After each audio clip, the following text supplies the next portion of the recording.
Hi friends, வணக்கம். Welcome to Kothai cooking channel. இன்றைக்கி நம்ம பார்க்க போகிறது அவரைக்காய் பொடி மாஸ் தாங்க. இது பிகினர்ஸ் கூட ரொம்ப சிம்பிளாகவும் ஈஸியாகவும் செஞ்சிடலாம். இதை எப்படி சுவையாகவும் டேஸ்ட்டாகவும் செய்கிறதுன்னு பார்க்கலாங்க. இது மாதிரி டிஃப்ரெண்ட் டைப் வீடியோக்கள் நீங்கள் பார்க்கணுன்னு நினச்சிங்கன்னா ப்ளீஸ் நம்ம சேனலை சப்ஸ்கிரைப் பண்ணுங்கள். பக்கத்தில் இருக்கிற பெல் ஐக்கானை ப்ரெஸ் பண்ணி ஆல் கொடுங்க. வாங்க வீடியோ பார்க்கலாம். நான் 1/4 கிலோ ஒரு பட்டை அவரைக்காவை எடுத்து வச்சுருக்கேங்க. கழுவிட்டு இதை நல்லா பொடியாக நம்ம நறுக்க போகிறோம். அதுக்கு முன்னாடி இதுக்கு 100 கிராம் கடலப்பருப்பு தண்ணியில் நல்லா ஊற வச்சு எடுத்து வச்சுக்கோங்க. நம்ம அரியறதுக்குள்ளே அது ஊறிடும். வாங்க பொடியாக நறுக்கிடலாம். இப்போ பொடியாக நறுக்கியாச்சு. இப்போ கொஞ்சம் இதுக்கு தேவையான கொஞ்சம் கருவேப்பிலை எடுத்து வச்சுக்கோங்க. ஒரு பெரிய வெங்காயம் இல்லைன்னா 10 சின்ன வெங்காயம் பொடியாக நறுக்கிக்கோங்க. இப்போ நம்ம ஒரு மிக்ஸி ஜார் எடுத்துக்கலாம். இப்போ நம்ம அதில் ஒரு 3-4 வத்தல் மிளகாய் போட்டுக்கோங்க. கொஞ்சம் ஒரு ஸ்பூன் பெருஞ்சீரகம் போட்டுக்கோங்க. ஒரு 4-5 பூண்டு தோல் உரித்து எடுத்து போட்டுக்கோங்க. இப்போ நம்ம 1/2 hour ஊறி இருக்குது கடலப்பருப்பு. பாருங்கள் எப்படி இருக்குன்னு. தண்ணியெல்லாம் இருத்துருங்க. இழுத்துட்டு இதோட சேர்த்துக்கோங்க. இப்போது பாருங்கள் எல்லாத்தையும் சேர்த்துக்கலாம். இப்போ நம்ம இதை கொஞ்சம் இதுக்கு மட்டும் கொஞ்சம் தேவையான அளவு சால்ட் சேர்த்துக்கோங்க. ஒரு 1/4 ஸ்பூன் உப்பு சேர்த்துக்கோங்க. அவ்வளோதாங்க. இதை அரைச்சிக்கணும். இது ரொம்ப நைஸாகவும் அரைக்க வேணாம், ரொம்ப குறக்குறன்னு அரைக்க வேண்டாங்க. வடை மாதிரி குறக்குறன்னு வேணாம், வடையோட கொஞ்சம் நைஸாக அரைச்சிங்கன்னா போதும். இதை பாருங்கள், கையில் எடுத்திங்கன்னா கொஞ்சம் பொலன்னு இருக்கணும். போதுங்க. இந்த ஸ்டேஜ் எடுத்திங்கன்னா சரியாக இருக்கும். இப்போ நம்ம ஒரு கடாய் எடுத்துப்போம். கொஞ்சம் ஹீட் பண்ணிவிட்டு ஒரு 2-3 ஸ்பூன் எண்ணெய் விட்டுக்கோங்க. இப்போ நம்ம அரைச்ச இந்த கலவையை இதில் சேர்த்து லைட்டாக வதக்கிக்கணும். ஏன்னா இந்த பச்சை வடை போடணும், கொஞ்சம் லைட்டாக வேகிறதுக்கு. அப்புறம் இந்த எண்ணெய் ஹீட் ஆனதுக்கப்புறம் இந்த அரைச்சி வச்ச கடலப்பருப்பு கலவையை இதில் சேர்த்துக்கோங்க. சிம்மில் வச்சுக்கோங்க. அடுப்பை வச்சுக்கிட்டு ஒரு 5 நிமிஷம் விட்டுடுங்க. அடிப்பிடிக்காமல் மட்டும் பார்த்துக்கோங்க. அப்பப்போ கிளறி விட்டுக்கோங்க. விட்டிங்கனாலே போதும், நல்லா வெந்துடும். அந்த பச்சை ஸ்மெல்லும் போயிடும். பாருங்கள் எப்படி இருக்குன்னு.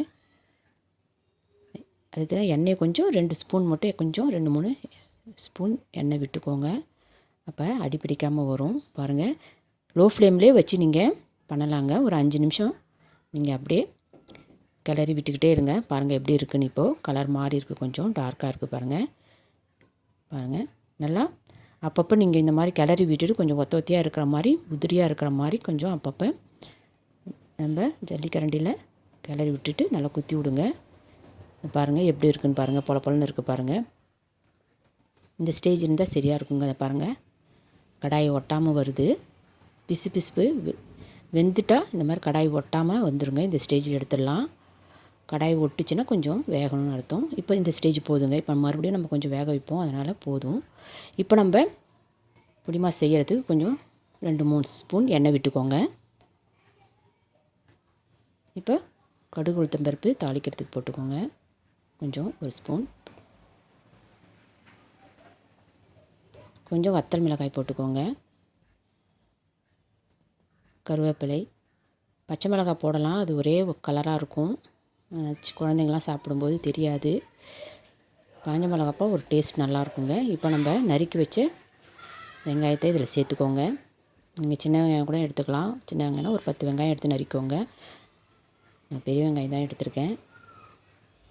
கொஞ்சம் நல்லா வதங்கட்டுங்க. இது கொஞ்சம் பெருங்காயத்தூள் போட்டுக்கோங்க.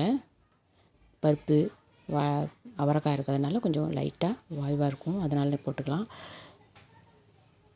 ஒரு 1/4 ஸ்பூன் மஞ்சள் தூள் சேர்த்துக்கோங்க.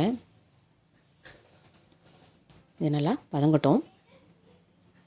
இது எல்லா வகையான சாப்பாட்டுக்கும் தொட்டு சாப்பிட்லாங்க. ரொம்ப சுவையாக இருக்கும், ரொம்ப சாப்பிட்றதுக்கு ரொம்ப நல்லாயிருக்கும், டிஃப்ரெண்ட்டாக இருக்கும். நம்ம எப்பவுமே அவரைக்காய் பொரியல் காரம் போட்டு மிளகாய் கிள்ளி போட்டு இப்படி செய்வோம். இது ஒரு டிஃப்ரெண்ட்டாக இருக்கும்.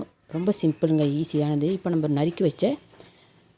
பொடியாக நறுக்கி வச்ச அவரைக்காவை இதில் சேர்த்துக்கோங்க. சேர்த்துட்டு நல்லா கொஞ்சம் அந்த கலவையிலே சேர்த்து நல்லா கொஞ்சம் வதக்குங்க.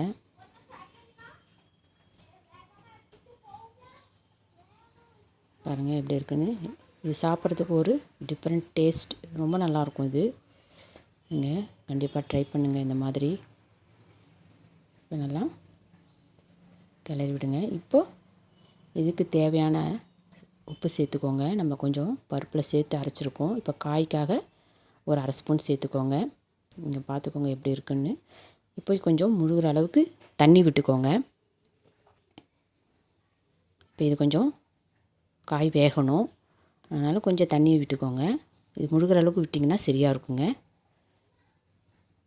அவ்வளோதாங்க. இதை ஒரு நல்லா ஃபுல் ஃப்ளேமில் வச்சு ஒரு 10 நிமிஷம் விடுங்க. இதுக்கு மூடி போட தேவையில்லை. போட்டிங்கன்னா கலர் கொஞ்சம் ரொம்ப மாறிடும், சலசலன்னு இருக்கும் டேஸ்ட்டும். நம்ம எப்பயுமே நம்ம காய் செய்யும்போது பொரியல் மாதிரி செஞ்சிங்கன்னா மூடி போடாதீங்க. பாருங்கள் இப்போ எப்படி வந்திருக்குன்னு. பாருங்கள் எப்படி இருக்குன்னு. இந்த ஸ்டேஜ் பாருங்கள் இந்த தண்ணியெல்லாம் வற்றிருக்கணும். பாருங்கள் தண்ணியெல்லாம் இல்லை. இப்போது நல்லா தண்ணி பாருங்கள் எப்படி இருக்குன்னு. இப்போ காய் எடுத்து நம்ம கொஞ்சம் நசுக்கி பார்ப்போம் எப்படி இருக்குன்னு. பாருங்கள் நல்லா வெந்துருச்சு. காயும் வேகணும். அவரைக்காய் ரொம்ப சீக்கிரமாக வெந்துருங்க.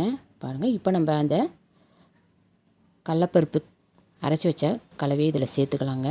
தண்ணியெலாம் இல்லாமல் இப்போ சேர்த்துக்கோங்க. நல்லா தண்ணி சுண்டினதுக்கப்புறம் தான் இந்த கடலப்பருப்பு நம்ம சேர்த்துக்கணும். இப்போ நீங்கள் லோ ஃப்ளேமில் வச்சுக்கலாம். ஏன்னா தண்ணி இல்லை, லோ ஃப்ளேம்லேயே வச்சு ஒரு 5 நிமிஷம் அப்படி அப்பப்போ கிளறி விடுங்க. பாருங்கள் எப்படி எல்லாத்தையும் நல்லா அந்த அவரைக்காவோட சேர்கிற மாதிரி கலந்து விடுங்க. இதுக்காக நம்ம எண்ணெயில் தட்டி போட்டு ஆவியில் வேக வச்சு இப்படிலாம் செய்யணும்னு அவசியம் இல்லைங்க. சிம்பிளாக நம்ம கொஞ்சம் வதக்கிட்டு எல்லாமே லோ ஃப்ளேமில் வச்சு நீங்கள் பண்ணிங்கன்னா அடிப்பிடிக்காம அழகாக வந்துடும். அதை பாருங்கள் எல்லாம் சேர்ந்த ஒரு கலவையாக வந்திருக்கு. இப்போ அப்படி பொட்டுற மாதிரி உங்களுக்கு ஃபீல் இருந்துச்சுன்னா கொஞ்சம் எண்ணெய் சேர்த்துக்கோங்க. நான் சேர்த்துக்கல,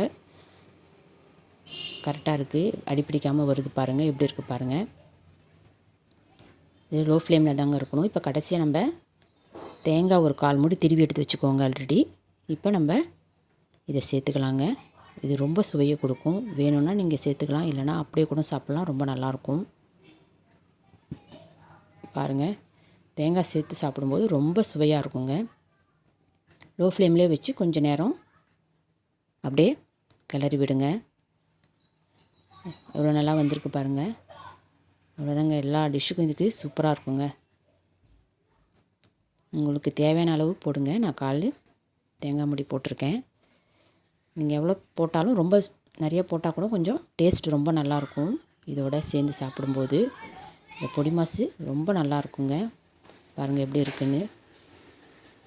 ஓகே ஃப்ரெண்ட்ஸ், நீங்களும் இந்த மாதிரி செஞ்சு பார்த்துட்டு எனக்கு எப்படி இருக்குன்னு கமெண்ட் பண்ணுங்கள். இந்த வீடியோ பிடிச்சிருந்தால் லைக் பண்ணுங்கள், ஷேர் பண்ணுங்கள். மறக்காமல் நம்ம சேனலை சப்ஸ்கிரைப் பண்ணுங்கள்.